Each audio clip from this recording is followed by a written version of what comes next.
নমস্কার বন্ধুরা, আমি সুশোভন। আপনারা দেখছেন আপনাদের প্রিয় চ্যানেল অদ্ভুত অথচ বাস্তব। বিশ্ব রাজনীতি আর স্ট্র্যাটেজিক অ্যাফেয়ার্সের ময়দানে কখন যে কি ঘটে তা সাধারণ মানুষের কল্পনারও বাইরে। ভারতের ঠিক প্রতিবেশী দেশ বাংলাদেশে এমন এক পরিস্থিতি তৈরি হয়েছে যা পুরো দক্ষিণ এশিয়ার জিওপলিটিক্স বদলে দিতে চলেছে। বাংলাদেশের ভেতরের একটি অত্যন্ত প্রভাবশালী এবং ঐতিহাসিক সম্প্রদায় চাকমা সম্প্রদায় এমন এক পদক্ষেপ নিয়েছে যা ঢাকার রাজনৈতিক ও সামরিক মহলে এক বিশাল কম্পন সৃষ্টি করেছে। যে বাংলাদেশ ভারতের কাছে প্রতিদিন হাজার হাজার মেগাওয়াট বিদ্যুৎ এবং লাখ লাখ টন ডিজেল আশা করে, সেই বাংলাদেশের সমস্ত পাওয়ার ও ফিউয়েল সাপ্লাই এক ঝটকায় বন্ধ করে দেওয়ার জন্য ভারতের কেন্দ্রীয় সরকারের কাছে জোরালো আর্জি জানানো হয়েছে।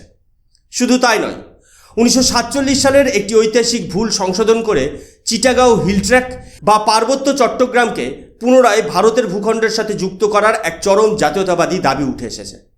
কিন্তু প্রশ্ন হলো, হঠাৎ করে কেন চাকমা নেতৃত্ব ভারতের ওপর এই ধরনের অর্থনৈতিক ও শক্তিগত চাপ বা ইকোনমিক অ্যান্ড এনার্জি লিভারেজ প্রয়োগ করার দাবি তুলল? বাংলাদেশের বর্তমান শাসন ব্যবস্থা কিভাবে নিজেদের অজান্তেই ভারতের সাথে শত্রুতামূলক আচরণ করে নিজেদেরই ক্ষতির মুখে ঠেলে দিচ্ছে? আর সবচেয়ে বড় কথা, 1947 সালে যে ঐতিহাসিক ভুল হয়েছিল, 1926 সালে এসে তা কি ভারতের জাতীয় নিরাপত্তা এবং ভূ রাজনৈতিক স্বার্থের জন্য এক নতুন সুযোগ এনে দিচ্ছে? আজকের এই এক্সক্লুসিভ পর্বে সম্পূর্ণ নিরপেক্ষ এবং নিটোল বাস্তব তথ্য দিয়ে এই পুরো ঘটনার গভীর বিশ্লেষণ করব। কারণ এই একটি সিদ্ধান্ত পুরো অঞ্চলের ভবিষ্যৎ নির্ধারণ করতে পারে। ঘটনাটি কিন্তু একদিনে ঘটেনি। গত কয়েক সপ্তাহে বাংলাদেশের নতুন রাজনৈতিক পরিস্থিতি এবং ভারতের প্রতি তাদের আচরণ সমস্ত সীমা ছাড়িয়ে গেছে। ভারত সবসময় একজন দায়িত্বশীল প্রতিবেশী এবং ফার্স্ট রেসপন্ডার হিসেবে বাংলাদেশের পাশে দাঁড়িয়েছে, কিন্তু বদলে ভারতের জাতীয় স্বার্থ ও আত্মমর্যাদাকে বারবার আঘাত করা হয়েছে। ঠিক এই পরিস্থিতিতে উত্তর পূর্ব ভারতের এবং বাংলাদেশের পার্বত্য অঞ্চলের চাকমা সম্প্রদায়ের মূল নেতৃত্ব ভারতের কেন্দ্রীয় সরকারের কাছে একগুচ্ছ কড়া ও কৌশলগত দাবি পেশ করেছে। 17ই আগস্টের এই পদক্ষেপ পুরো বিশ্ব সংবাদ মাধ্যমের নজর কেড়ে নেয়। চলুন সরাসরি সেই মিডিয়া কভারেজগুলো দেখে নেওয়া যাক, যা এই ঘটনার গুরুত্বকে প্রমাণ করে। বন্ধুরা, আপনারা এখন স্ক্রিনে ইন্ডিয়া টুডে NEর এই আর্টিকেলটি দেখতে পাচ্ছেন। এর হেডলাইনে স্পষ্টভাবে বলা হয়েছে, Chakma leaders urges center to suspend diesel power supply to Bangladesh.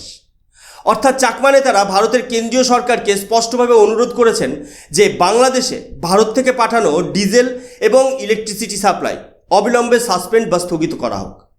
এই সংবাদের গভীরতা বুঝতে পারছেন?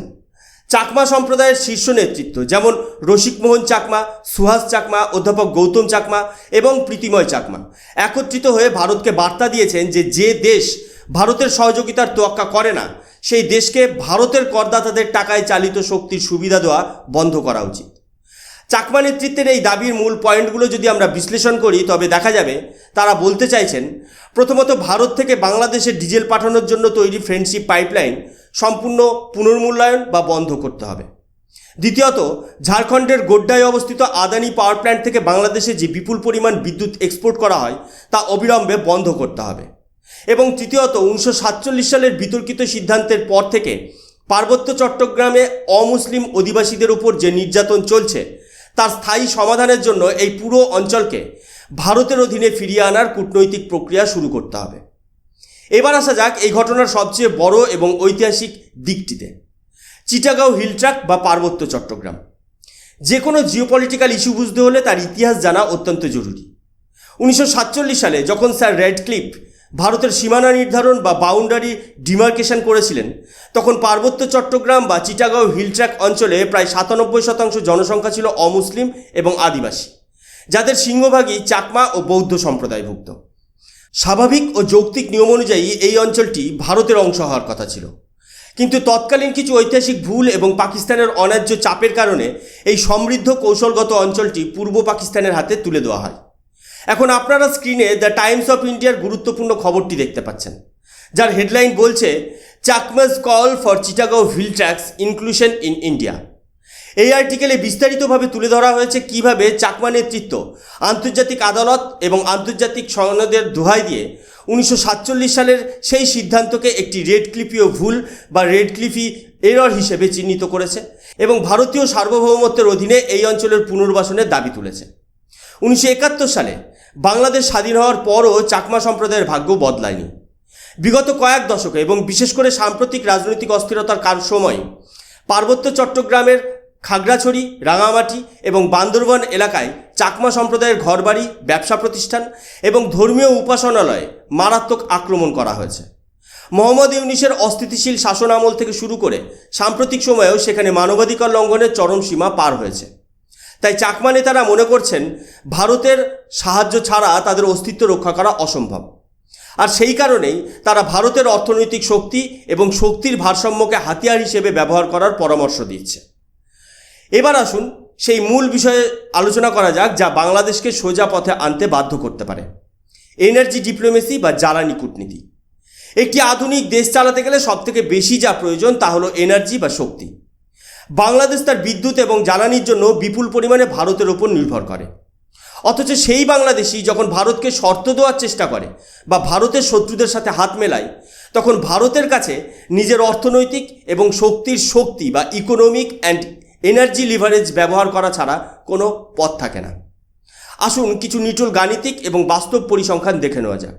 এক, বিদ্যুৎ সরবরাহ। বাংলাদেশ ভারতের কাছ থেকে 2600 থেকে 2700 মেগাওয়াট বিদ্যুৎ আমদানি করে।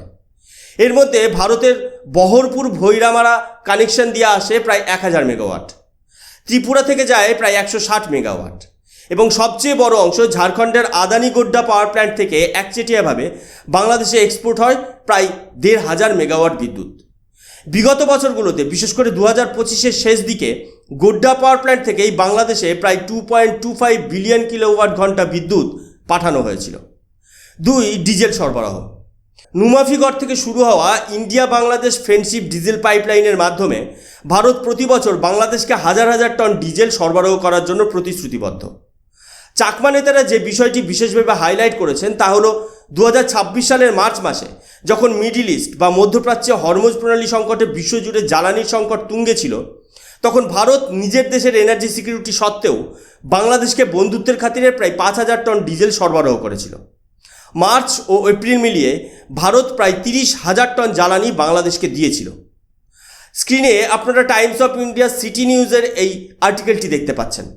এর হেডলাইনে লেখা রয়েছে, Chakma leaders urge India two halt fuel পাওয়ার এক্সপোর্ট টু বাংলাদেশ।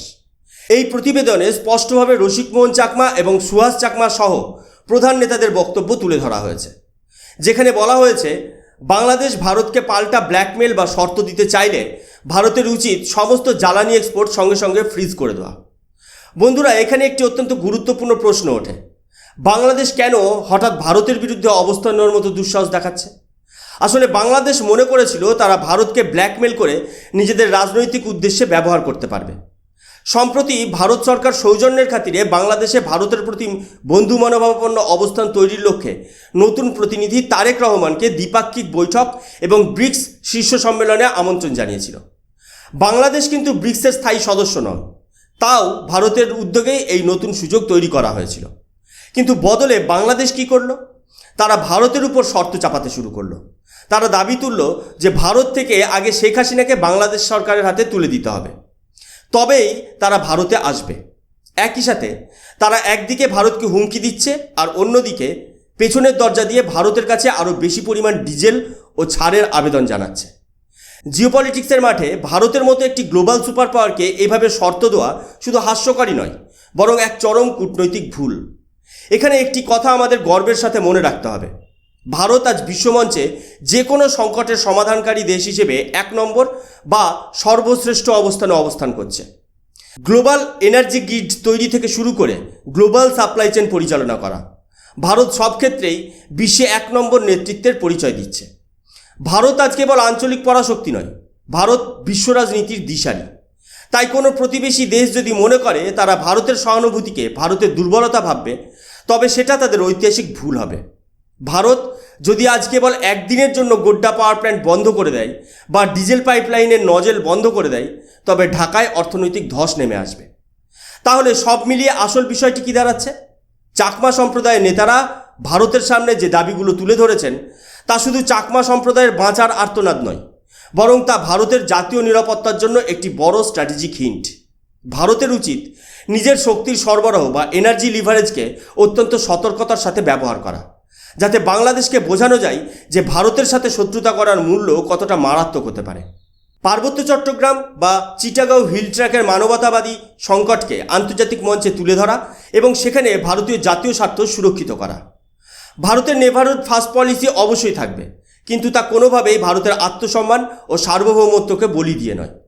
ভারত বিশ্বমঞ্চে 1 নম্বর শক্তি হিসেবে নিজের স্থান পাকা করেছে, আর সেই ভারতে দাঁড়িয়ে আমাদের জাতীয় স্বার্থের বিরুদ্ধে যে কোনো পদক্ষেপের যোগ্য জবাব দেওয়ার সময় এখন এসে গেছে।